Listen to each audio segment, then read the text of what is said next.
ਧੰਨ ਵਾਹਿਗੁਰੂ।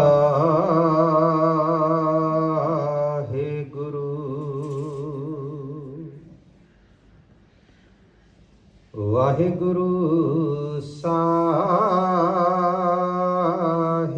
ਜੀ।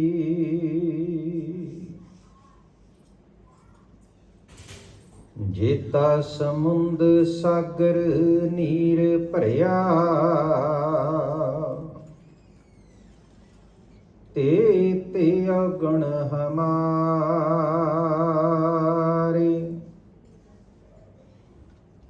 ਦਇਆ ਕਰੋ ਕਿਛ ਮਿਹਰ ਪਾਵੋ, ਡੁੱਬਦੇ ਪੱਥਰ ਤਾਰੇ।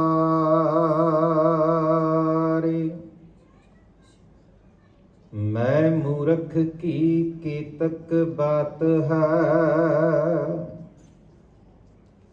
ਕੋਟ ਪਰਾਧੀ ਤਰਿਆਰੇ। ਗੁਰ ਨਾਨਕ ਜਿਨ ਸੁਣਿਆ ਪੇਖਿਆ, ਸੇ ਫਿਰ ਗਰਭਾਸ ਨਾ ਪਰਿਆ ਰੇ।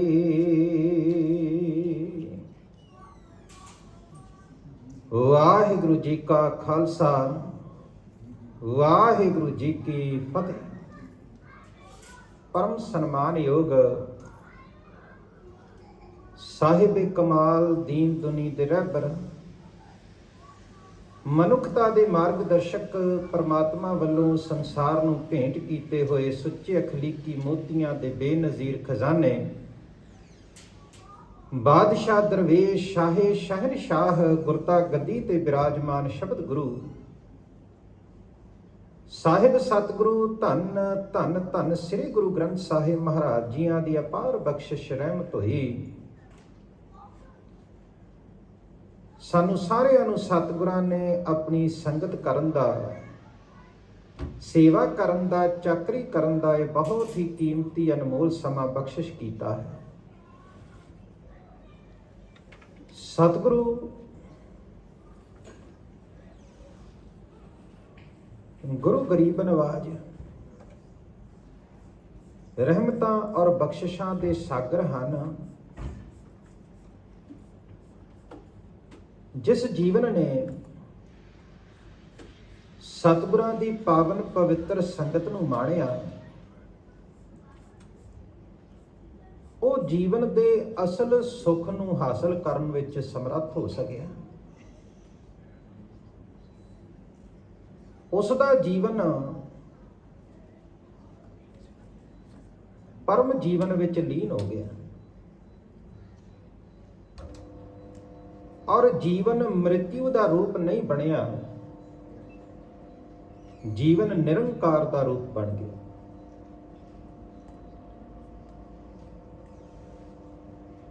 ਸਤਿਗੁਰੂ ਗੁਰੂ ਗਰੀਬ ਨਵਾਜ ਜੀ ਦੀ ਸੰਗਤ, ਅੰਮ੍ਰਿਤ ਬਾਣੀ ਦੀ ਸੰਗਤ,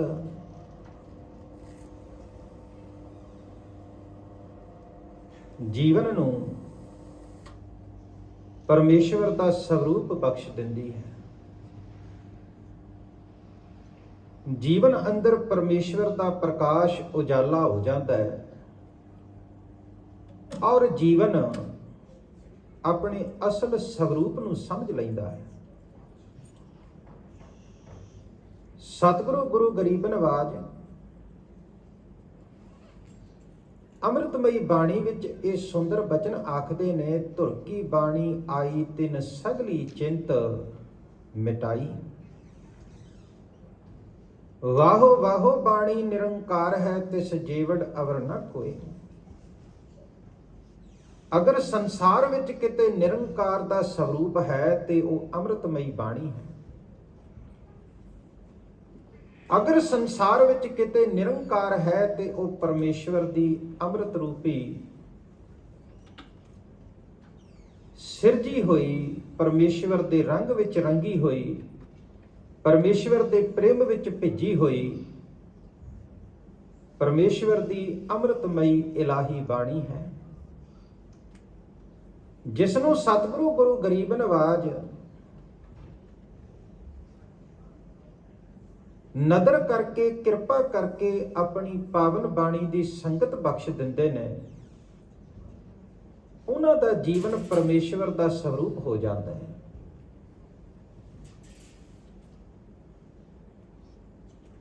ਬਖਸ਼ਿਸ਼ ਰਹਿਮਤ ਸਤਿਗੁਰਾਂ ਦੀ ਹੈ। ਚੰਗਿਆਈਆਂ ਬੁਰਿਆਈਆਂ ਵਾਚੈ ਧਰਮ ਹਦੂਰ, ਕਰਮੀ ਆਪੋ ਆਪਣੀ ਕੇ ਨੇੜੈ ਕੇ ਦੂਰ। ਗੁਰਬਾਣੀ ਜੀਵਨ ਅੰਦਰ ਆਪਣੇ ਕਰਮਾਂ ਨੂੰ ਵਾਚਣਾ ਸਿਖਾਉਂਦੀ ਹੈ। ਆਪਣੇ ਕਰਮ ਨੂੰ ਮੈਂ ਵਾਚ ਕਿਵੇਂ ਸਕਦਾ, ਆਪਣੇ ਕਰਮ ਨੂੰ ਵੇਖ ਕਿਵੇਂ ਸਕਦਾ।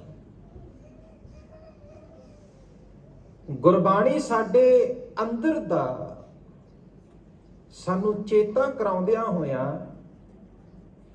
ਸਾਡੇ ਆਪਣੇ ਜੀਵਨ ਦਾ ਸੱਚ ਸਾਡੇ ਸਾਹਮਣੇ ਰੱਖਦੀ। ਜਦੋਂ ਸਾਡੇ ਆਪਣੇ ਜੀਵਨ ਦਾ ਸੱਚ ਸਾਡੇ ਸਾਹਮਣੇ ਆਉਂਦਾ ਹੈ ਗੁਰਬਾਣੀ ਦੇ ਰਾਹੀਂ, ਜਿਹਨੂੰ ਸਤਿਗੁਰੂ ਕਹਿੰਦੇ ਕਰਮੀ ਕਰਮੀ ਹੋਏ ਵਿਚਾਰ।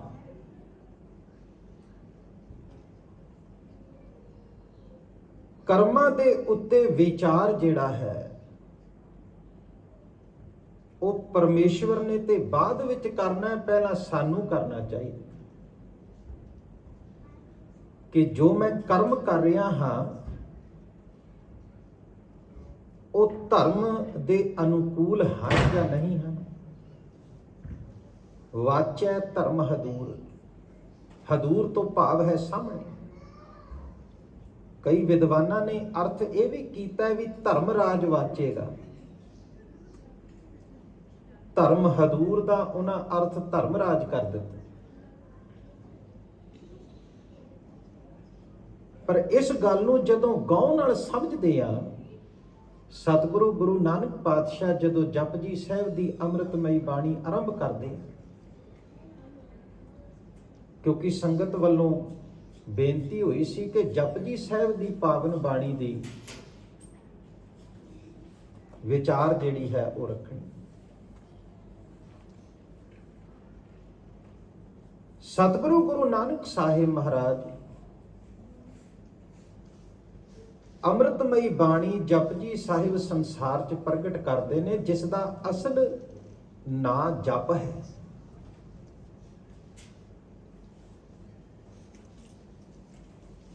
ਜਪਜੀ ਸਾਹਿਬ ਦੀ ਅੰਮ੍ਰਿਤ ਬਾਣੀ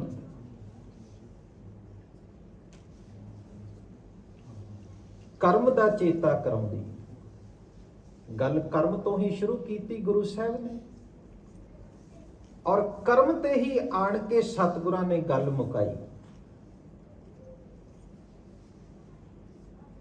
ਸ਼ਲੋਕ ਵਿੱਚ ਕੀ ਸ਼ਬਦ ਹੈ? ਕਰਮੀ ਆਪੋ ਆਪਣੀ ਕੇ ਨੇੜੇ ਕੇ ਦੂਰ। ਅਖੀਰਲਾ ਸਤਿਗੁਰਾਂ ਦਾ ਬੋਲ ਜਪਜੀ ਸਾਹਿਬ ਦੀ ਬਾਣੀ।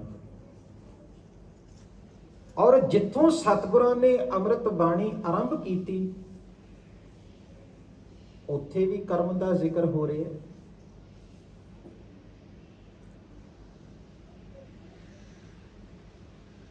ਸੋਚੈ ਸੋਚ ਨਾ ਹੋਵਈ,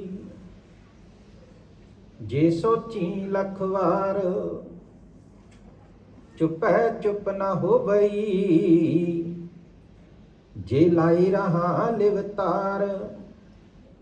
ਭੁੱਖਿਆ ਭੁੱਖ ਨਾ ਉਤਰੀ, ਜੇ ਬੰਨਾ ਭਰੀਆਂ ਭਾਰ। ਸਹਸ ਸਿਆਣਪਾ ਲੱਖ ਹੋਏ, ਤਾਂ ਇੱਕ ਨਾ ਚੱਲੇ ਨਾਲ। ਉਹਨੇ 3 ਕਰਮ ਗਿਣਾਏ। ਇਸ ਤੋਂ ਬਾਅਦ ਇਹ ਜੇ ਹੋਰ ਲੱਖਾਂ ਹੀ ਕਰਮ ਸਤਿਗੁਰੂ ਕਹਿੰਦੇ ਆਪ ਜੋੜ ਸਕਦੇ, ਇਹਦੇ ਨਾਲ ਰਿਲੇਟ ਕਰਕੇ, ਇਹਦੇ ਨਾਲ ਮਿਲਦੇ ਜੁਲਦੇ।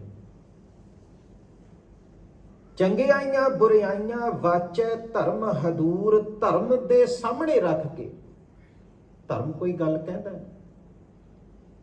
ਤੇ ਧਰਮ ਕੀ ਹੈ? ਅੰਮ੍ਰਿਤਮਈ ਬਾਣੀ ਜਪਜੀ ਸਾਹਿਬ ਦੇ ਵਿੱਚ ਸਤਿਗੁਰਾਂ ਨੇ ਧਰਮ ਦੀ ਡੈਫੀਨੇਸ਼ਨ ਦਿੱਤੀ। ਧੌਲ ਧਰਮ ਦਇਆ ਕਾ ਪੂਤ। It's a straight definition for dharm or religion nahi spirituality. Because if we convert dharm into religion, it will more difficult for us to make some conclusion about dharma. Because there are so many code of conducts relating to the religions. Every religion of this world has their own code of conduct, like Sikh religion also. So Guru Sahib Ji ਜਦੋਂ ਧਰਮ ਦਾ ਜ਼ਿਕਰ ਕਰਦੇ ਨੇ, ਜਦੋਂ ਧਰਮ ਦੀ ਗੱਲ ਕਰਦੇ ਨੇ,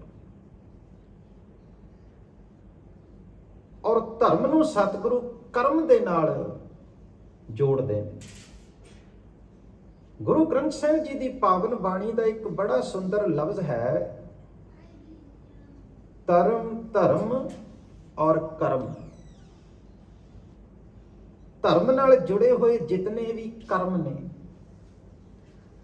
ਗੁਰੂ ਸਾਹਿਬ ਅੱਗੇ ਕਹਿੰਦੇ ਪਾਖੰਡ ਜੋ ਦੀਸੈ, ਜੋ ਦੀਸੈ ਜਿਤਨੇ ਵੀ ਨਜ਼ਰ ਆ ਰਹੇ ਨੇ, ਪਾਖੰਡ ਜੋ ਦੀਸੈ, ਇਹ ਸਿਰਫ ਤੇ ਸਿਰਫ, ਇਹ ਜੇ ਗੁਰੂ ਗ੍ਰੰਥ ਸਾਹਿਬ ਜੀ ਦੇ ਨਾ ਹੁੰਦੇ ਬੋਲ ਤਾਂ ਸ਼ਾਇਦ ਨਹੀਂ ਸੀ ਮੈਂ ਕਹਿ ਸਕਦਾ, ਪਰ ਸਤਿਗੁਰੂ ਗੁਰੂ ਗ੍ਰੰਥ ਸਾਹਿਬ ਜੀ ਨੇ ਐਸੇ ਬਚਨ ਆਖੇ ਨੇ। ਜਪਜੀ ਸਾਹਿਬ ਦੀ ਅੰਮ੍ਰਿਤਮਈ ਬਾਣੀ ਧਰਮ ਦਾ ਚੇਤਾ ਕਰਾਉਂਦੀ ਹੈ ਤੇ ਧਰਮ ਦੇ ਬਾਰੇ ਬਖਿਆਨ ਕਰਦੀ ਹੈ ਕਿ ਧਰਮ ਹੈ ਕੀ। ਅਸਲ ਵਿੱਚ ਧਰਮ ਆਖਿਆ ਕਿਸ ਨੂੰ ਜਾਂਦਾ ਹੈ? ਅਸਲ ਵਿੱਚ ਧਰਮ ਦੀ ਪਰਿਭਾਸ਼ਾ ਕੀ ਹੈ? ਗੁਰੂ ਨਾਨਕ ਸਾਹਿਬ ਇਸ ਵਿੱਚ ਪਹਿਲਾ ਜਿਹੜਾ ਲਫ਼ਜ਼, ਪਹਿਲੀ ਪੰਕਤੀ ਜਿਹੜੀ ਹੈ ਉਹ ਨਾ ਤੋਂ ਸ਼ੁਰੂ ਕਰਦੇ। ਜਿਵੇਂ ਤੁਸੀਂ 3 ਪੰਕਤੀਆਂ ਸ਼ਰਵਣ ਕੀਤੀਆਂ, ਸੋਚੈ ਸੋਚ ਨਾ, ਨਹੀਂ ਤੋਂ ਸ਼ੁਰੂ ਹੋ ਰਹੀ, ਨੈਵਰ, ਹੋ ਹੀ ਨਹੀਂ ਸਕਦਾ, ਨਾ ਕਹਿ ਦਿੱਤਾ। ਪਹਿਲੀ ਪੰਕਤੀ 'ਚ ਹੀ ਨਾ ਕਿਹਾ। ਸੋਚੈ ਸੋਚ ਨਾ ਹੋਵੇ। ਕਦੋਂ ਕੋਈ ਗੱਲ ਨਾ ਤੋਂ ਸ਼ੁਰੂ ਹੁੰਦੀ ਹੈ? ਨਾ ਤੋਂ ਉਦੋਂ ਕੋਈ ਗੱਲ ਸ਼ੁਰੂ ਹੁੰਦੀ ਜਦੋਂ ਕਿਸੇ ਦਾ ਜਵਾਬ ਦਿੱਤਾ ਜਾ ਰਿਹਾ ਹੁੰਦਾ। ਉਦੋਂ ਤੁਸੀਂ ਨਾ ਤੋਂ ਗੱਲ ਸ਼ੁਰੂ ਕਰਦੇ ਹੋ। ਮੰਨ ਲਓ ਕੋਈ ਪੁੱਛੇ ਵੀ ਇੱਥੋਂ ਬ੍ਰਿਸਬੇਨ ਨੂੰ ਆਹ ਸੜਕ ਜਾਂਦੀ, ਤੇ ਤੁਸੀਂ ਕਹੋਗੇ ਨਹੀਂ, ਇਹ ਨਹੀਂ ਜਾਂਦੀ, ਜਾਂ ਤੁਸੀਂ ਕਹੋਗੇ ਇਹ ਨਹੀਂ ਜਾਂਦੀ, ਇਹ ਸੜਕ ਨਹੀਂ ਜਾਂਦੀ, ਇਹ ਰਸਤਾ ਬ੍ਰਿਸਬੇਨ ਨਹੀਂ ਜਾਂਦਾ। ਨਾ ਤੋਂ ਗੱਲ ਉਦੋਂ ਸ਼ੁਰੂ ਹੁੰਦੀ ਜਦੋਂ ਕਿਸੇ ਦਾ ਜਵਾਬ ਦਿੱਤਾ ਜਾਂਦਾ ਹੈ, ਜਦੋਂ ਕਿਸੇ ਦਾ ਸਵਾਲ ਹੋਇਆ ਹੋਵੇ, ਜਦੋਂ ਕਿਸੇ ਨੇ ਕੁਐਸਚਨ ਕੀਤਾ ਹੋਵੇ, ਉਦੋਂ ਤੁਸੀਂ ਨਾ ਤੋਂ ਗੱਲ ਸ਼ੁਰੂ ਕਰਦੇ ਹੋ। ਅਗਰ ਉਹ ਗੱਲ ਸਹੀ ਨਹੀਂ ਹੈ ਤਾਂ, ਔਰ ਉਸ ਤੋਂ ਬਾਅਦ ਉਹ ਪੁੱਛੇ ਵੀ ਫਿਰ ਕਿਹੜੀ ਸੜਕ ਜਾਂਦੀ ਹੈ, which way is the right way, ਤੇ ਤੁਸੀਂ ਫਿਰ ਆਪਣਾ ਪੱਖ ਦੱਸਦੇ ਹੋ ਵੀ ਹਾਂ this is the right way, if you want to reach Brisbane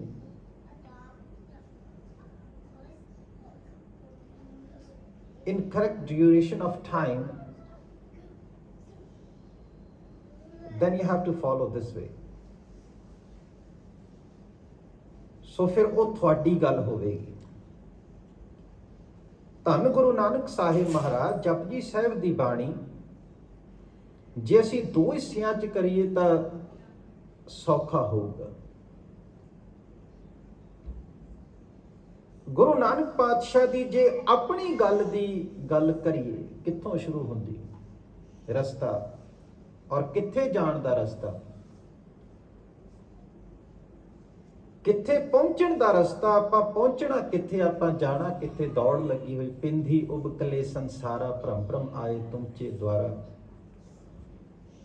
ਸੋ ਉਹ ਜਿਹੜਾ ਪੁਆਇੰਟ ਹੈ ਜਿੱਥੇ ਪਹੁੰਚਣਾ ਹੈ ਹਰ ਜੀਵਨ ਨੇ, ਗੁਰੂ ਨਾਨਕ ਸਾਹਿਬ ਮਹਾਰਾਜ ਕਹਿੰਦੇ ਨੇ ਉਹ ਹੈ ਸੱਚਖੰਡ।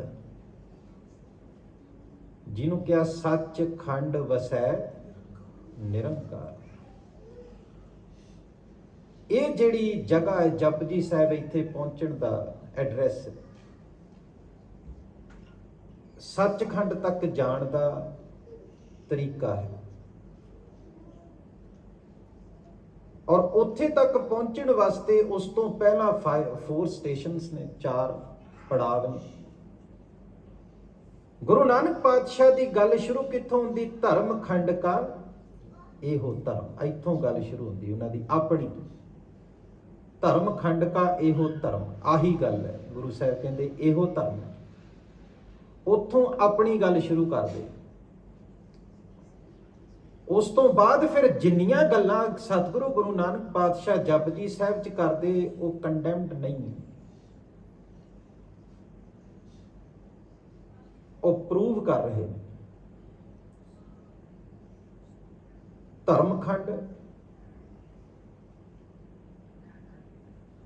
ਗਿਆਨ ਖੰਡ, ਸ਼ਰਮ ਖੰਡ, ਉਸ ਤੋਂ ਬਾਅਦ ਫਿਰ ਜਿੱਥੇ ਟਰਨਿੰਗ ਪੁਆਇੰਟ ਆਉਣਾ, ਜਿੱਥੇ ਆ ਕੇ ਖੜਨਾ ਪੈਣਾ ਇਕੱਲੇ ਨੂੰ, ਉਹ ਹੈ ਕਰਮ ਖੰਡ। ਉੱਥੇ ਕੁਝ ਨਹੀਂ ਹੋਣਾ, ਸਿਰਫ ਕਰਮ ਹੋਣਗੇ।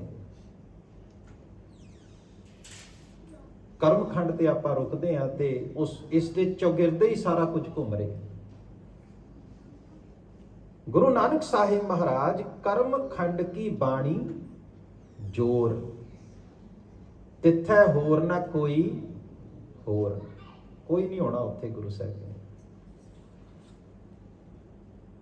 ਜਿਵੇਂ ਕਰਮੀ ਕਰਮੀ ਹੋਏ ਵਿਚਾਰ, ਸੱਚਾ ਆਪ ਸੱਚਾ ਦਰਬਾਰ, ਤਿੱਥੈ ਸੋਹਣ ਪੰਚ ਪ੍ਰਵਾਨ, ਨਦਰੀ ਕਰਮ ਪਵੈ ਨਿਸ਼ਾਨ, ਕੱਚ ਪਕਾਈ ਉੱਥੈ ਪਾਈ, ਨਾਨਕ ਗਿਆ ਜਾਪੈ ਜਾਏ। ਇਹ ਹੈ ਧਰਮਖੰਡ। ਧਰਮਖੰਡ ਦੇ ਵਿੱਚ ਵੀ ਕਰਮ ਦਾ ਜ਼ਿਕਰ ਗੁਰੂ ਸਾਹਿਬ ਨੇ ਕੀਤਾ।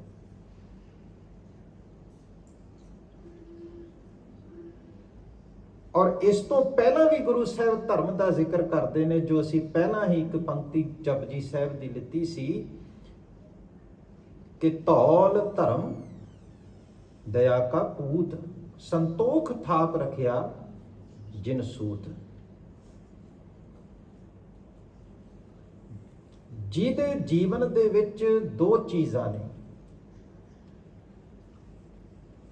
ਉਹਨੂੰ ਧਰਮੀ ਬਣਨ ਦੀ ਲੋੜ ਨਹੀਂ। ਇੱਕ ਤੇ ਹੁੰਦਾ ਨਾ ਧਰਮੀ ਬਣਨਾ, ਇੱਕ ਹੁੰਦਾ ਧਰਮੀ ਹੋਣਾ। ਹੁਣ ਇਸ ਨੂੰ ਸਮਝਿਓ, ਇੱਕ ਚੀਜ਼ ਬਣਾਉਣੀ ਹੈ ਤੇ ਇੱਕ ਚੀਜ਼ ਆਪਣੇ ਆਪ ਬਣੀ। ਜਿਹੜੀ ਚੀਜ਼ ਬਣਾਓਗੇ ਉਹ ਜੀਵਿਤ ਨਹੀਂ ਹੋਊਗੀ। ਮਨੁੱਖ ਨੇ ਜਿੰਨੀਆਂ ਚੀਜ਼ਾਂ ਬਣਾਈਆਂ ਨੇ, building, aeroplanes, from a little spoon to a big spacecraft, ਤੇ ਉਹਨਾਂ ਵਿੱਚ ਜੀਵਨ ਨਹੀਂ ਹੈ। ਜਿਹੜੀ ਚੀਜ਼ ਅਸੀਂ ਬਣਾਈ, ਬੇਸ਼ੱਕ ਅਸੀਂ ਬਣਾਈਆਂ ਨੇ, ਮਨੁੱਖੀ ਮਨ ਦੇ ਵਿੱਚੋਂ, ਸੰਸਾਰ ਦੇ ਵਿੱਚ ਬੇਅੰਤ ਚੀਜ਼ਾਂ ਨਿਕਲੀਆਂ ਨੇ। ਜਦੋਂ ਪਦਾਰਥਵਾਦ ਨੂੰ ਜੀਵਨ ਵਧਿਆ ਤੇ ਇਸਨੇ ਬਹੁਤ ਸਾਰੀਆਂ ਇਨਵੈਂਸ਼ਨਸ ਕੀਤੀਆਂ, ਡਿਸਕਵਰੀਜ਼ ਕੀਤੀਆਂ, and invented an number of things ਜੋ ਅੱਜ ਸਾਡੇ ਕੰਮ ਆਉਂਦੀਆਂ ਨੇ। ਪਰ ਉਹ ਵਸਤੂਆਂ ਜੀਵਿਤ ਨਹੀਂ ਹਨ।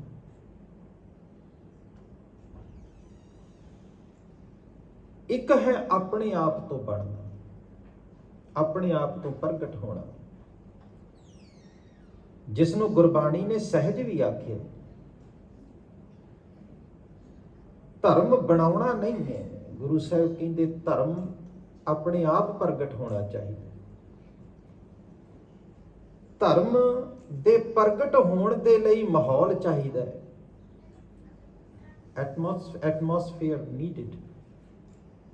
ਜੇ ਤੁਸੀਂ ਐਟਮੋਸਫੇਅਰ ਨਹੀਂ ਦਵੋਗੇ ਆਪਣੀ ਲਾਈਫ ਦੇ ਵਿੱਚ, ਤੇ ਤੁਹਾਡੀ ਲਾਈਫ 'ਚ ਧਰਮ ਨਹੀਂ ਪੈਦਾ ਹੋ ਸਕਦਾ। ਉਹ ਐਟਮੋਸਫੇਅਰ ਹੀ ਜਿਹੜਾ ਅਸੀਂ ਨਹੀਂ ਦੇ ਪਾਉਂਦੇ, ਇਸ ਕਰਕੇ ਧਰਮ ਦਾ ਬੂਟਾ ਪੈਦਾ ਨਹੀਂ, ਉਹ ਬੀਜ ਜਿਹੜਾ ਹੈ ਉਹ ਬੋਇਆ ਹੀ ਨਹੀਂ ਜਾਂਦਾ, ਐਟਮੋਸਫੇਅਰ ਨਹੀਂ, ਉਹੋ ਜਿਹਾ ਉਹਨੂੰ ਮਾਹੌਲ ਨਹੀਂ ਮਿਲਦਾ। ਪਰ ਅਸੀਂ ਜ਼ਬਰਦਸਤੀ ਧਰਮ ਪੈਦਾ ਕਰਨ ਦੀ ਕੋਸ਼ਿਸ਼ ਕਰਦੇ ਹਾਂ, ਧਰਮ ਬਣਾਉਣ ਦੀ ਕੋਸ਼ਿਸ਼ ਕਰਦੇ ਹਾਂ, ਤੇ ਉਹ ਜਿਹੜਾ ਧਰਮ ਅਸੀਂ ਬਣਾਉਂਦੇ ਹਾਂ ਉਹ ਮ੍ਰਿਤ ਹੁੰਦਾ ਹੈ, ਜੀਵਿਤ ਨਹੀਂ ਹੁੰਦਾ।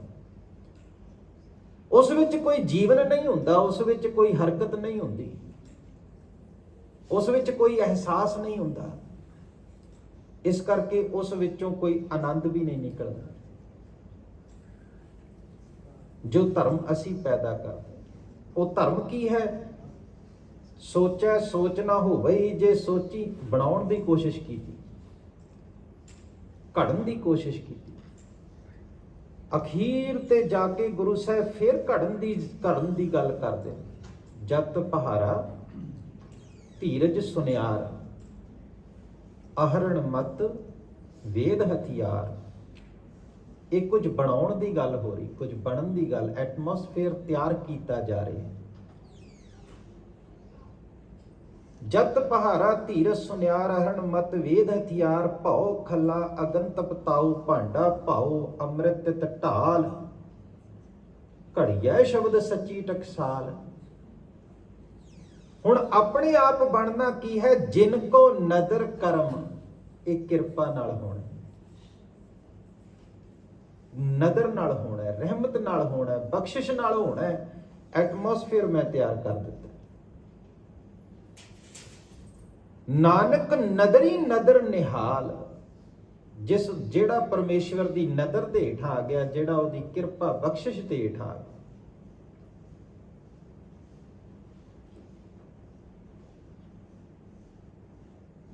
ਜਿਸ ਕਰਮ ਨੂੰ ਮੈਂ ਜੀਵਨ ਦੇ ਵਿੱਚ ਬਣਾਉਣ ਦੀ ਕੋਸ਼ਿਸ਼ ਕਰਦਾ, ਤੇ ਉਸ ਕਰਮ ਨੂੰ ਧਰਮ ਦਾ ਰੂਪ ਬਣਾ ਰਿਹਾ। ਜੋ ਮੈਂ ਕਰਮ ਕੀਤਾ, ਉਸ ਕਰਮ ਨੂੰ ਧਰਮ ਦਾ ਰੂਪ ਬਣਾ ਰਿਹਾ। ਕਰਮ ਤੋਂ ਧਰਮ ਪੈਦਾ ਕਰਨ ਦਾ ਯਤਨ ਕਰ ਰਿਹਾ, ਕਰਮ ਤੋਂ ਧਰਮ ਬਣਾਉਣ ਦਾ ਯਤਨ ਕਰ ਰਿਹਾ। ਤੇ ਗੁਰੂ ਨਾਨਕ ਪਾਤਸ਼ਾਹ ਕਹਿੰਦੇ ਪਹਿਲੀ ਪੰਕਤੀ 'ਚ ਕਿ ਨਹੀਂ, ਕਰਮ ਤੋਂ ਧਰਮ ਬਣੇ ਨਹੀਂ ਸਕਦਾ। ਕਦੇ ਪੁੱਤਰ ਪਿਓ ਨੂੰ ਜੰਮ ਹੀ ਨਹੀਂ ਸਕਦਾ, ਪੁੱਤਰ ਪਿਓ ਨੂੰ ਜਨਮ ਦੇ ਹੀ ਨਹੀਂ ਸਕਦਾ। ਜਨਮ ਹੋਊਗਾ ਤਾਂ ਪਿਓ ਦੇ ਰਾਹੀਂ ਪੁੱਤਰ ਦਾ ਹੋਊ। ਇਸ ਕਰਕੇ ਉਹਨਾਂ ਕਿਹਾ ਧੌਲ ਧਰਮ ਦਇਆ ਕਾ ਪੂਤ। ਇਹ ਗੱਲ ਹੋ ਗਈ ਵੀ ਤੁਸੀਂ ਪੁੱਤਰ ਨੂੰ ਕਿਹਾ ਵੀ ਤੇਰੇ ਪਿਓ ਨੂੰ ਤੂੰ ਜਨਮ ਦਿੱਤਾ ਹੈ, ਜੇ ਤੁਸੀਂ ਕਰਮ ਦੇ ਰਾਹੀਂ ਧਰਮ ਨੂੰ ਪੈਦਾ ਕਰ ਰਹੇ ਹੋ। ਇਸ ਕਰਕੇ ਉਹਨਾਂ ਪਹਿਲੀ ਪੰਕਤੀ ਦੇ ਵਿੱਚ ਹੀ ਇਨਕਾਰ ਕਰ ਦਿੱਤਾ, ਨਹੀਂ ਹੋ ਸਕਦਾ। ਧਰਮ ਕਰਮ ਤੋਂ ਪੈਦਾ ਨਹੀਂ ਹੋ ਸਕਦਾ। ਔਰ ਜਿਹੜਾ ਇਹ ਕਹਿ ਰਿਹਾ ਵੀ ਮੇਰੇ ਕਰਮ ਤੋਂ ਧਰਮ ਪੈਦਾ ਹੋਇਆ ਹੈ, ਤੇ ਗੁਰੂ ਗ੍ਰੰਥ ਸਾਹਿਬ ਕਹਿੰਦੇ ਉਹ ਪਖੰਡ ਹੈ। ਉਸ ਵਿੱਚੋਂ ਪੈਦਾ ਹੀ ਨਹੀਂ ਹੋ ਸਕਦਾ, ਪ੍ਰਗਟ ਹੀ ਨਹੀਂ ਹੋ ਸਕਦਾ, ਆ ਹੀ ਨਹੀਂ ਸਕਦਾ। ਇਸ ਕਰਕੇ ਉਹਨਾਂ ਸਾਰੇ ਕਰਮਾਂ ਦਾ ਜ਼ਿਕਰ ਕੀਤਾ। ਇਹ ਕਰਮ ਵੀ ਪੈਦਾ ਨਹੀਂ ਕਰ ਸਕਦਾ, ਇਹ ਵੀ ਨਹੀਂ ਕਰ ਸਕਦਾ, ਇਹ ਵੀ ਨਹੀਂ ਕਰ ਸਕਦਾ। ਫਿਰ ਉਹਨਾਂ ਨੂੰ ਪੁੱਛਿਆ ਵੀ ਸਤਿਗੁਰੂ ਗੁਰੂ ਗਰੀਬ ਨਵਾਜ, ਫਿਰ ਰਹਿਮਤ ਕਰੋ, ਦੱਸੋ ਜੇ ਇਹਨੂੰ ਹੋਰ ਸੌਖਾ ਸਮਝਣਾ ਹੈ ਤੇ ਧਰਮ ਕਰਮ ਤੋਂ ਪੈਦਾ ਨਹੀਂ ਹੁੰਦਾ, ਧਰਮ ਤੋਂ ਕਰਮ ਪੈਦਾ ਹੁੰਦਾ ਹੈ ਆਪਣੇ ਆਪ। ਪੇੜ ਦੀਆਂ ਸ਼ਾਖਾਵਾਂ ਤੋਂ ਪੇੜ ਨਹੀਂ ਹੁੰਦਾ। ਦਰਖਤ ਜਿਹੜਾ ਹੈ ਉਹ ਸ਼ਾਖਾਵਾਂ ਦਰਖਤ ਨਾਲ ਜੁੜੀਆਂ ਹੁੰਦੀਆਂ। ਕਰਮ ਜਿਹੜਾ ਹੈ ਉਹ ਧਰਮ ਦਾ ਇੱਕ ਅੰਗ ਹੈ। ਕਰਮ ਧਰਮ ਤੋਂ ਪੈਦਾ ਹੋਇਆ ਇੱਕ ਅੰਗ ਹੈ ਜੋ ਧਰਮ ਦੇ ਸਹਾਰੇ ਸੰਸਾਰ ਦੇ ਵਿੱਚ ਪ੍ਰਗਟ ਹੋਵੇਗਾ। ਇਸ ਕਰਕੇ ਸੰਸਾਰ ਦੇ ਵਿੱਚ ਅਗਰ ਅਸੀਂ ਰਿਲੀਜਨ ਦੀ ਗੱਲ ਕਰੀਏ ਤੇ ਡਿਫਰੈਂਟ ਕੋਡ ਆਫ ਕੰਡਕਟਸ ਨੇ ਔਰ ਡਿਫਰੈਂਟ ਕਰਮਸ ਨੇ each and every religion to perform the religious activities. ਔਰ ਇੱਕ ਦਾ ਕੀਤਾ ਹੋਇਆ ਕਰਮ ਦੂਜੇ ਨਾਲ ਮੇਲ ਨਹੀਂ ਖਾਂਦਾ। ਇੱਕ ਕੁਝ ਕਹਿ ਰਿਹਾ, ਦੂਸਰਾ ਕੁਝ ਕਹਿ ਰਿਹਾ। ਇੱਕ ਦੀ ਗੱਲ ਮੰਨਾਂਗੇ ਤਾਂ ਫਿਰ ਦੂਸਰੇ ਧਰਮ ਨੂੰ ਕਹਿਣਾ ਪਊਗਾ ਵੀ ਇਹ ਤੇ ਧਰਮ ਹੀ ਕੋਈ ਨਹੀਂ।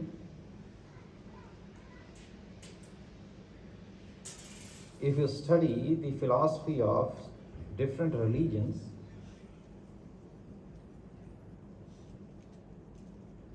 ਤੇ ਫਿਰ ਇਹ ਕਨਕਲੂਜਨ ਕੱਢਣਾ ਹੀ ਪਊਗਾ ਵੀ ਇੱਕ ਧਰਮ ਦੂਸਰੇ ਤੋਂ ਵੱਖਰਾ ਨਜ਼ਰ ਆ ਰਿਹਾ। ਕਿਉਂ? ਕਿਉਂਕਿ ਮਿਸਟੇਕ ਕੀ ਹੈ, ਗੁਰੂ ਸਾਹਿਬ ਕਹਿੰਦੇ ਕਿ ਅਸੀਂ ਕਰਮ ਦੇ ਉੱਤੇ ਧਰਮ ਬੇਸ ਕਰ ਲਿਆ, ਕਰਮ ਤੋਂ ਧਰਮ ਪੈਦਾ ਕੀਤਾ। ਮੈਂ ਇਹ ਕਰਮ ਕਰ ਰਿਹਾ ਹਾਂ, ਇਸ ਕਰਕੇ ਮੈਂ ਇਸ ਧਰਮ ਦਾ ਹਾਂ। ਤੁਸੀਂ ਕਿਸੇ ਵੀ ਧਰਮ ਨੂੰ ਅਗਰ ਵੰਡੋਗੇ ਤਾਂ ਉਹ ਕਰਮਾਂ ਦੇ ਉੱਤੇ ਹੀ ਵੰਡਿਆ ਜਾਂਦਾ ਨਾ, ਵੀ ਉਹ ਕਿਹੜੇ ਕਿਹੜੇ ਕਰਮ ਕਰ ਰਹੇ ਨੇ, ਕਿਸ ਤਰੀਕੇ ਦੇ ਐਕਸ਼ਨਸ ਨੇ, what type of activities they are doing in their religion or daily practices। ਉਹਨਾਂ ਦੇ ਆਧਾਰ ਤੇ ਅਸੀਂ ਬਹੁਤ ਸਾਰੇ ਫਿਰਕੇ, ਬਹੁਤ ਸਾਰੇ ਰਿਲੀਜਨਸ, ਬਹੁਤ ਸਾਰੀਆਂ ਸੰਸਾਰ ਦੇ ਵਿੱਚ ਜਨਜਾਤੀਆਂ ਪੈਦਾ ਕੀਤੀਆਂ। ਔਰ ਸਮਾਜ ਸੰਸਾਰ ਦੇ ਵਿੱਚ ਧਰਮ ਦੇ ਰਾਹੀਂ ਵਿਭਾਜਨ ਕੀਤਾ ਗਿਆ, ਡਿਵੀਡੇਸ਼ਨ ਕੀਤੀ ਗਈ। ਪਰ ਧਰਮ ਤਾਂ ਸੰਸਾਰ ਨੂੰ ਇੱਕ ਕਰਦਾ ਹੈ, ਕਿਉਂਕਿ ਗੁਰੂ ਨਾਨਕ ਪਾਤਸ਼ਾਹ ਜਪਜੀ ਸਾਹਿਬ ਦੀ ਬਾਣੀ ਦੀ ਸ਼ੁਰੂਆਤ ਇੱਕ ਤੋਂ ਕਰਦੇ, ਇੱਕ ਓੰਕਾਰ। ਇੱਕ that means ਕਿ concept of religion, or you can say ਧਰਮ ਵੱਡਾ ਲਫ਼ਜ਼ ਹੈ। ਧਰਮ ਦੇ ਮੁਕਾਬਲੇ ਇੰਗਲਿਸ਼ 'ਚ ਵਰਡ ਨਹੀਂ ਹੈਗਾ, ਸਪਿਰਿਚੁਅਲਿਟੀ ਕਹਿ ਸਕਦੇ। ਸਤਿਗੁਰੂ ਗੁਰੂ ਗਰੀਬ ਨਵਾਜ ਜਦੋਂ ਧਰਮ ਦੀ ਚਰਚਾ ਕਰਦੇ ਨੇ, ਧਰਮ ਕੀ ਹੈ, ਤੇ ਇਹ ਤੇ ਗੱਲ ਆਪਾਂ ਹੁਣੇ ਵਿਚਾਰੀ ਕਿ ਕਰਮ ਤੋਂ ਧਰਮ ਨਹੀਂ ਪੈਦਾ ਹੋ ਸਕਦਾ। ਤੇ ਜਿਹੜਾ ਕਰਮ ਤੋਂ ਧਰਮ ਪੈਦਾ ਹੋਇਆ ਹੈ, ਅਗਰ ਉਸ ਨੂੰ ਅਸੀਂ ਧਰਮ ਗਿਣ ਵੀ ਰਹੇ ਹਾਂ ਤੇ ਉਹ ਇੱਕ ਨਾਲੋਂ ਦੂਸਰਾ ਵੱਖਰਾ ਹੋਵੇਗਾ। ਇਸ ਕਰਕੇ ਡਿਫਰੈਂਟ ਵਿਚਾਰਧਾਰਾਵਾਂ ਨੇ, ਡਿਫਰੈਂਟ ਆਈਡੀਓਲੋਜੀਜ਼ ਨੇ, ਡਿਫਰੈਂਟ ਵੇਜ਼ ਨੇ, ਡਿਫਰੈਂਟ ਪਾਥਸ ਨੇ।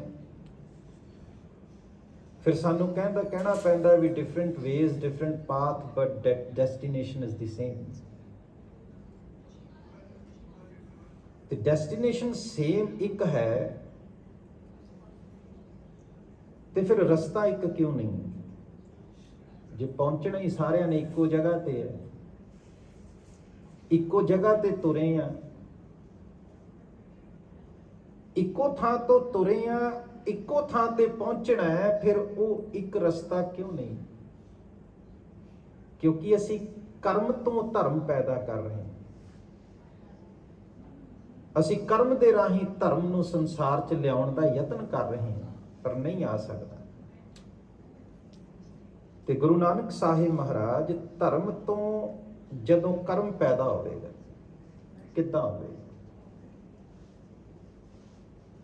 ਔਰ ਉਸ ਧਰਮ ਦੇ ਵਿੱਚ ਜੋ ਹੈ ਵਖਰੇਵਾਂ ਨਹੀਂ ਹੋਵੇਗਾ। ਜਦੋਂ ਜੀਵਨ ਵਿੱਚ ਧਰਮ ਪੈਦਾ ਹੁੰਦਾ ਹੈ, ਜਦੋਂ ਜੀਵਨ ਨੂੰ ਸਮਝ ਲੱਗਦੀ ਹੈ ਰਾਤੀ ਰੁੱਤੀ ਥਿਤੀ ਵਾਰ, ਪਵਨ ਪਾਣੀ ਅਗਨੀ ਪਾਤਾਲ, ਤਿਸ ਵਿੱਚ ਧਰਤੀ ਥਾਪ ਰਖੀ ਧਰਮਸਾਲ। ਇੱਕ ਧਰਮਸ਼ਾਲਾ ਹੈ ਜਿੱਥੇ ਅਸੀਂ ਧਰਮ ਪੜ੍ਹਨ ਆਏ ਹਾਂ, ਜਿੱਥੇ ਅਸੀਂ ਧਰਮ ਸਿੱਖਣ ਆਏ ਹਾਂ, ਜਿੱਥੇ ਅਸੀਂ ਧਰਮ ਕਮਾਉਣ ਆਏ ਹਾਂ। ਤਿਸ ਵਿੱਚ ਧਰਤੀ ਥਾਪ ਰਖੀ ਧਰਮਸਾਲ, ਤਿਸ ਵਿੱਚ ਜੀ ਜੁਗਤ ਕੇ ਰੰਗ, ਤਿਨਕੇ ਨਾਮ ਅਨੇਕ ਅਨੰਤ। ਕਰਮੀ ਕਰਮੀ ਹੋਏ ਵਿਚਾਰ, ਸੱਚਾ ਆਪ ਸੱਚਾ ਦਰਬਾਰ। ਹੁਣ ਇਹ ਜਿਹੜਾ ਧਰਮ ਹੈ, ਗੁਰੂ ਸਾਹਿਬ ਫਿਰ ਇਸੇ ਪੌੜੀ ਵਿੱਚ ਕਹਿੰਦੇ ਧਰਮ ਖੰਡਕਾ ਇਹੋ ਧਰਮ।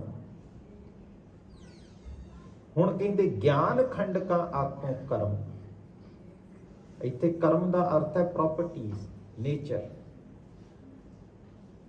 ਗਿਆਨ ਖੰਡਕਾ ਆਖੋਂ ਕਰਮ। ਜਦੋਂ ਜੀਵਨ ਨੂੰ ਇਸ ਗੱਲ ਦਾ ਗਿਆਨ ਹੋ ਜਾਏ ਵੀ ਇਸ ਧਰਤੀ ਤੇ ਮੈਂ ਧਰਮ ਕਮਾਉਣ ਆਇਆ, ਇਸ ਧਰਤੀ ਤੇ ਜੀਵਨ ਵਿੱਚ ਮੈਂ ਧਰਮ ਨੂੰ ਪ੍ਰਗਟ ਕਰਨ ਆਇਆ, ਧਰਮ ਪੈਦਾ ਕਰਨ ਆਇਆ, ਇਸ ਜੀਵਨ ਨੂੰ ਧਰਮ ਨਾਲ ਜੋੜਨ ਵਾਸਤੇ ਆਇਆ, ਤੇ ਫਿਰ ਸ਼ਰਮ ਖੰਡ ਵਿੱਚ ਪ੍ਰਵੇਸ਼ ਕਰ ਜਾਂਦਾ ਹੈ। ਜੀਵਨ ਸ਼ਰਮ ਕਰਦਾ ਹੈ, ਮਿਹਨਤ ਕਰਦਾ ਹੈ। ਸ਼ਰਮ ਖੰਡ ਕੀ ਬਾਣੀ ਰੂਪ, ਤਿੱਥੈ ਘਾੜਤ ਘੜੀਐ ਬਹੁਤ ਅਨੂਪ, ਤਿੱਥੈ ਘੜੀਐ ਸੁਰਤ ਮਤ ਮਨ ਬੁੱਧ, ਤਿੱਥੈ ਘੜੀਐ ਸੁਰਾਂ ਸਿੱਧਾਂ ਕੀ ਸੁਧ। ਉੱਥੇ ਫਿਰ ਕੀ ਵੇਖਦਾ? ਉੱਥੇ ਆਪਣੀ ਸੁਰਤ ਨੂੰ ਵੇਖਦਾ, ਉੱਥੇ ਆਪਣੀ ਥਿੰਕਿੰਗ ਨੂੰ, ਸੋਚ ਨੂੰ ਵੇਖਦਾ, ਨੇੜੇ ਹੋ ਕੇ ਵੇਖਦਾ। ਤੇ ਉਸ ਨੂੰ ਕੌਣ ਵਿਖਾਉਂਦਾ? ਉਸ ਨੂੰ ਗੁਰਬਾਣੀ ਵਿਖਾਉਂਦੀ। ਜਿਹੜੀ ਮੇਰੀ ਸੋਚ ਹੈ, ਜਿਹੜਾ ਮੇਰਾ ਅੰਦਰ ਹੈ, ਇਸ ਦੇ ਦਰਸ਼ਨ ਗੁਰਬਾਣੀ ਕਰਾਉਂਦੀ। ਜਦੋਂ ਤੱਕ ਗੁਰਬਾਣੀ ਦੇ ਜੀਵਨ ਨੇੜੇ ਨਹੀਂ ਜਾਂਦਾ, ਉਦੋਂ ਤੱਕ ਆਪਣੇ ਨੇੜੇ ਨਹੀਂ ਆਇਆ ਜਾ ਸਕਦਾ, ਉਦੋਂ ਤੱਕ ਆਪਣੀ ਸੁਰਤ ਦੇ ਨੇੜੇ ਨਹੀਂ ਪਹੁੰਚਿਆ ਜਾ ਸਕਦਾ।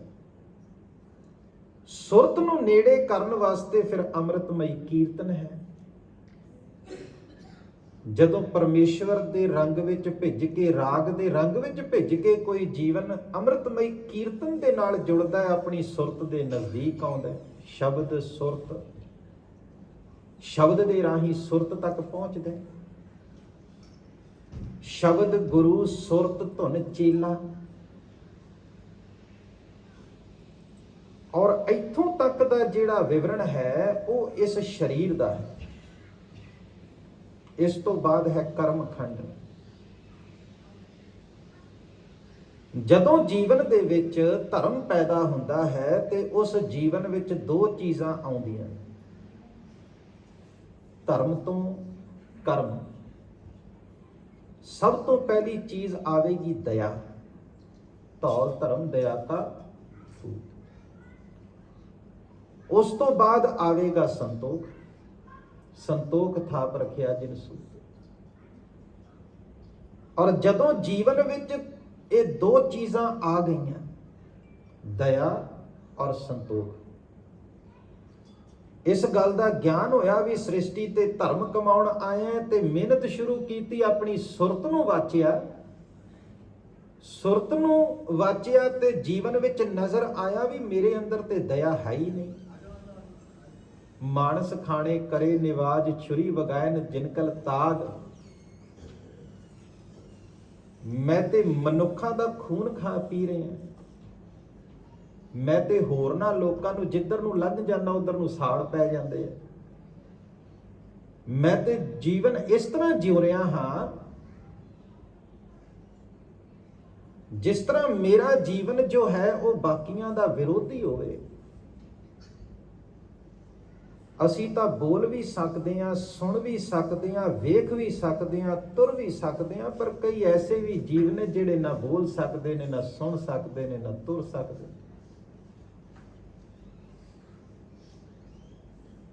ਸਤਿਗੁਰੂ ਗੁਰੂ ਨਾਨਕ ਸਾਹਿਬ ਮਹਾਰਾਜ, ਰੀਠਾ ਸਾਹਿਬ ਇੱਕ ਗੁਰਦੁਆਰਾ ਸਾਹਿਬ ਹੈ, ਪੀਲੀਭੀਤ ਸਥਾਨ ਹੈ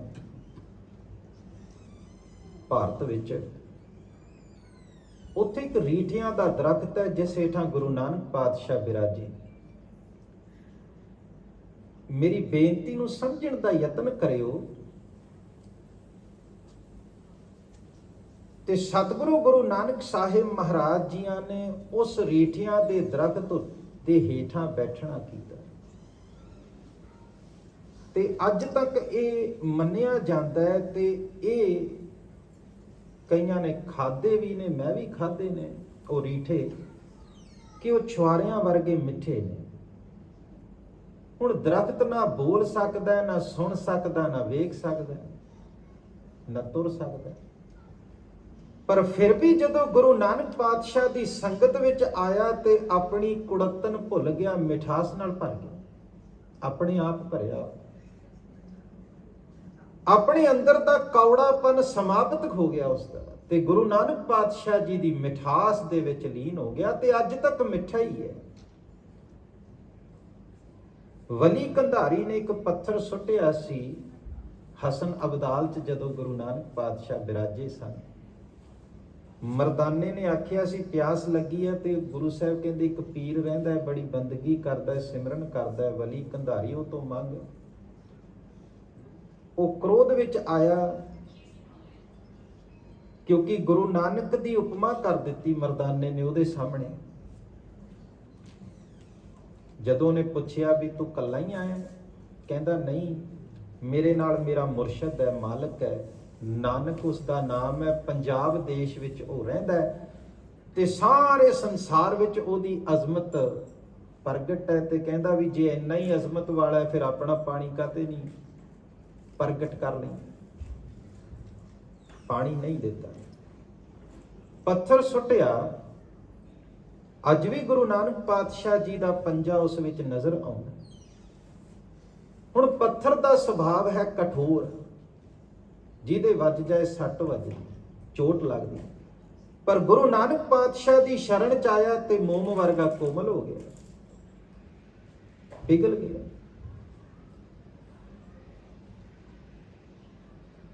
ਰਾਏ ਬੁਲਾਰ ਲੰਘਿਆ ਜਾ ਰਿਹਾ ਸੀ ਤੇ ਕੀ ਵੇਖਦਾ ਹੈ ਵੀ ਇੱਕ ਛੋਟਾ ਜਿਹਾ ਬਾਲਕ ਖੇਤ ਵਿੱਚ ਲੇਟਿਆ, ਸੱਪ ਨੇ ਛਾਂ ਕੀਤੀ।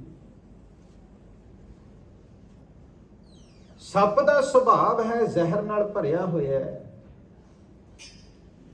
ਪਰ ਜਦੋਂ ਗੁਰੂ ਨਾਨਕ ਪਾਤਸ਼ਾਹ ਦੀ ਸ਼ਰਨ ਵਿੱਚ ਆਇਆ, ਡੰਗ ਮਾਰਨਾ ਹੀ ਭੁੱਲ ਗਿਆ, ਆਪਣੀ ਇਹੀ ਭੁੱਲ ਗਿਆ ਵੀ ਮੇਰੇ ਅੰਦਰ ਜ਼ਹਿਰ ਹੈ।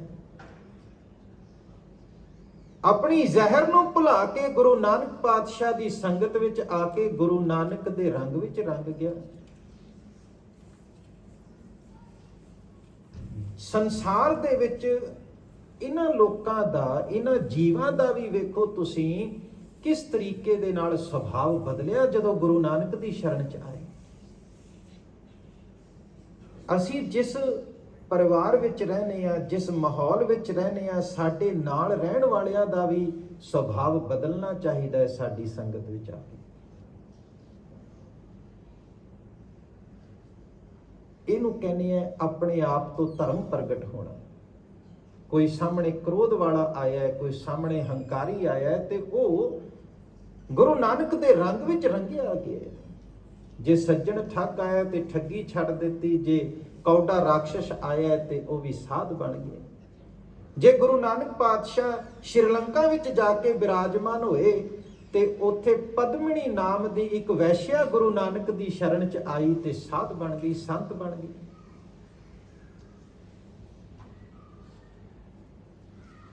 ਇਹ ਹੈ ਧਰਮ, ਕਿਉਂਕਿ ਇਸ ਧਰਮ ਦੇ ਵਿੱਚ ਜੀਵਨ ਹੈ। ਇਹ ਧਰਮ ਜੀਵੰਤ ਹੈ, ਇਹ ਧਰਮ ਜੀਵਿਤ ਹੈ। ਅਸੀਂ ਜਿਹੜਾ ਧਰਮ ਬਣਾਉਂਦੇ ਆ ਉਹ ਮ੍ਰਿਤਯੂ ਹੈ, ਉਹ ਮ੍ਰਿਤ ਹੈ। ਉਸ ਵਿੱਚ ਰੰਗ ਨਹੀਂ, ਉਸ ਵਿੱਚ ਜੀਵਨ ਨਹੀਂ।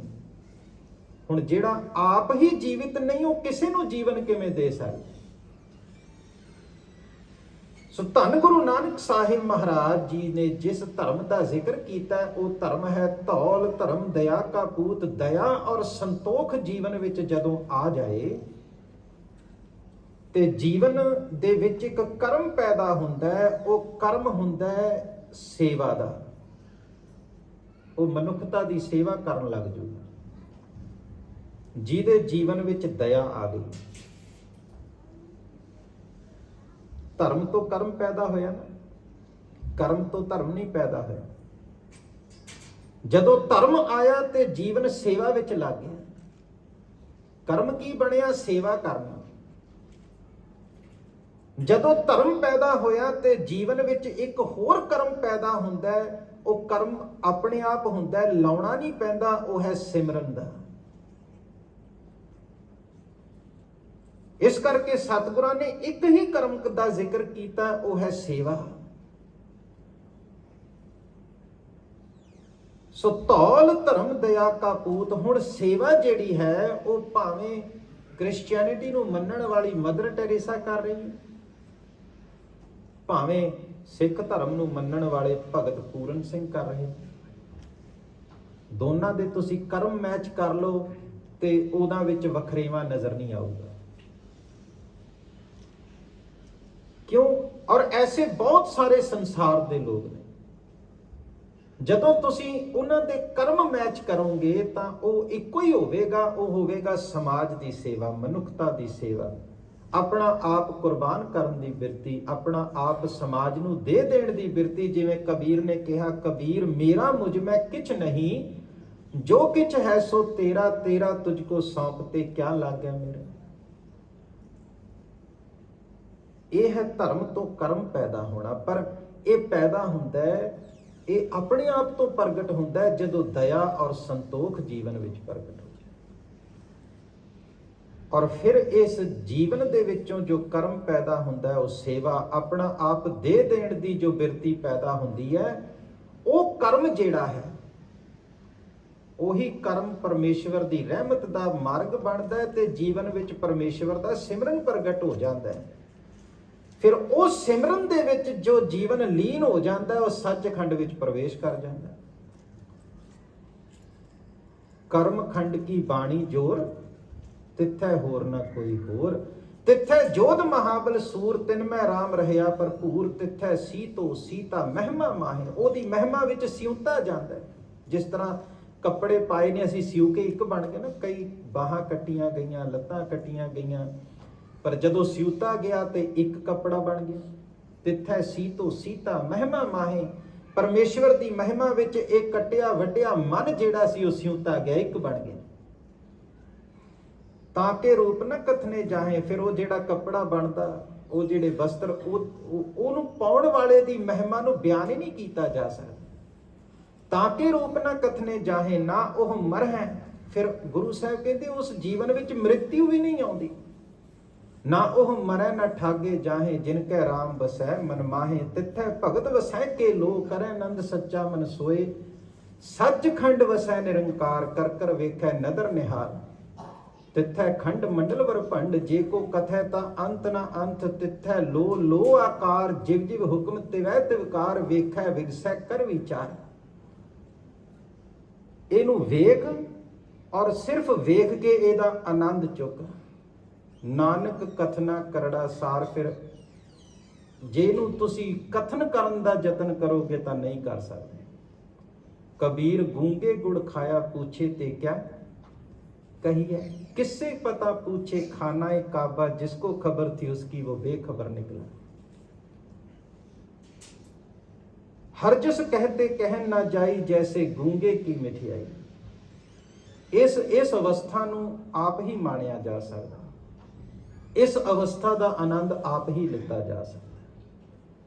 ਸਤਿਗੁਰੂ ਰਹਿਮਤ ਕਰਨ, ਬਖਸ਼ਿਸ਼ ਕਰਨ, ਇਹ ਜੀਵਨ ਪਰਮੇਸ਼ਵਰ ਦੇ ਸਿਮਰਨ ਦੇ ਵਿੱਚ ਭਿੱਜ ਕੇ ਮਨੁੱਖਤਾ ਦੀ ਸੇਵਾ ਤੇ ਲੱਗ ਜਾਏ ਤੇ ਜੀਵਨ ਵਿੱਚ ਦਇਆ ਔਰ ਸੰਤੋਖ ਪ੍ਰਗਟ ਹੋ ਜਾਏ, ਇਹ ਜੀਵਨ ਸੱਚਖੰਡ ਵਿੱਚ ਪ੍ਰਵੇਸ਼ ਕਰ ਜਾਏਗਾ ਤੇ ਸੰਸਾਰ ਵਿੱਚ ਆਉਣਾ ਸਾਡਾ ਸਾਰਿਆਂ ਦਾ ਪ੍ਰਵਾਨ ਹੋ ਜਾਊਗਾ। ਆਪ ਸੰਗਤ ਦਾ ਬਹੁਤ ਬਹੁਤ ਧੰਨਵਾਦ। ਹਫ਼ਤਾਵਾਰੀ ਦੀਵਾਨਾਂ ਵਿੱਚ ਤੁਸੀਂ ਹਾਜ਼ਰੀਆਂ ਭਰਨ ਲਈ ਪਹੁੰਚੇ ਹੋ। ਸਤਿਗੁਰੂ ਕਿਰਪਾ ਕਰਨ, ਮੇਰਾ ਸੁਣਾਇਆ ਤੁਹਾਡਾ ਸੁਣਿਆ ਦਰਗਾਹ ਅੰਦਰ ਪ੍ਰਵਾਨ ਕਰਨ। ਹੋਈਆਂ ਬੇਅੰਤ ਭੁੱਲਾਂ ਦੀ ਖਿਮਾ ਦਿਓ ਅਸੀਸ, ਬੁਲਾਓ ਗੱਜ ਕੇ ਫਤਿਹ। ਵਾਹਿਗੁਰੂ ਜੀ ਕਾ ਖਾਲਸਾ,